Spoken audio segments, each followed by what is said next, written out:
भारत माता की जय। भारत माता की जय। बाबा साहब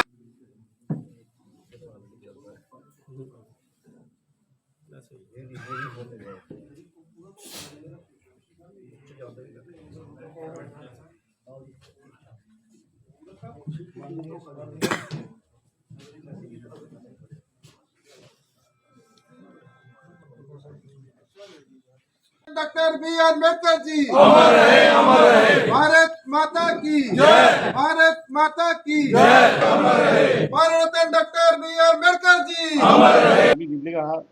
तस्वीर करना कल जो राती अस तुम पता है कि मसला होगा गल करेंगे। मैंने रिक्वेस्ट की तुम शेयर दिखना होना तो इस वास्ते अस धन्यवाद करते हैं कि बाबा साहब की श्रद्धांजलि देने वास्ते अज साढ़े शीशा बेच ने थोड़ी देर बाद 26 नवंबर उस दिन मनाया।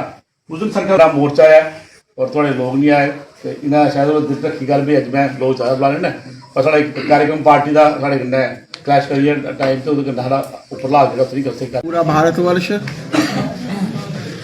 बाबा भीमराव अंबेडकर जी के महापरिनिर्वाण दिवस को जो है वो मना रहा है। उस महान शख्सियत ने जिन्होंने अपना पूरा जीवन पूरा सर्वस्व जो था अपने देश के लिए समर्पित किया, अपनी कौम के लिए समर्पित किया। हम सब उनको याद कर रहे हैं। उस महान विभूति ने और देश के प्रधानमंत्री जी का हम लोग धन्यवाद भी करना चाहते हैं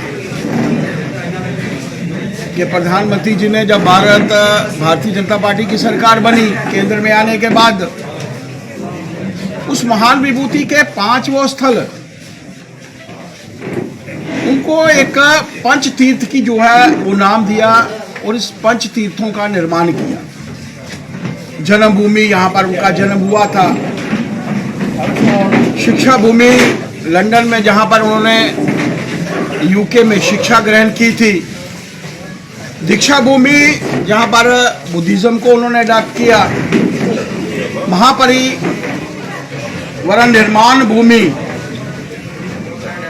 जो दिल्ली में है और एक चैत्य भूमि यहाँ पर उनकी समाधि का निर्माण हुआ।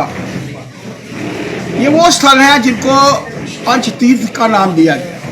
उस महान विभूति के उस स्थल पर लोग जाएं, यहाँ पर वो पैदा हुए, शिक्षा ली, दीक्षा ली, वहाँ पर जहाँ पर उनका देहावसान हुआ और यहाँ पर उनकी समाधि बनी। इन सभी स्थलों पर जाएं, लोग उस महान विभूति से प्रेरणा लें। और एक बहुत बड़ी बात जो पिछले महीने में 26 नवंबर 2025 में यूनेस्को हेडक्वार्टर्स पेरिस में उस महान विभूति की प्रतिमा का भी जो है वो अनावरण किया गया।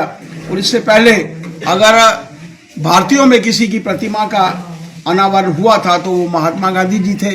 एक उस महान विभूति के लिए आज उनके महापरिनिर्वाण दिवस के ऊपर यही एक सच्ची श्रद्धांजलि होगी, यही एक सच्ची भेंट होगी कि जिस रास्ते पर उन्होंने हम सबको ले जाने का प्रयत्न किया था, जिस सोच के साथ विश्व का सबसे बड़ा संविधान उन्होंने लिखा था, उस महान विभूति के लिए यही एक सच्ची श्रद्धांजलि है। यही एक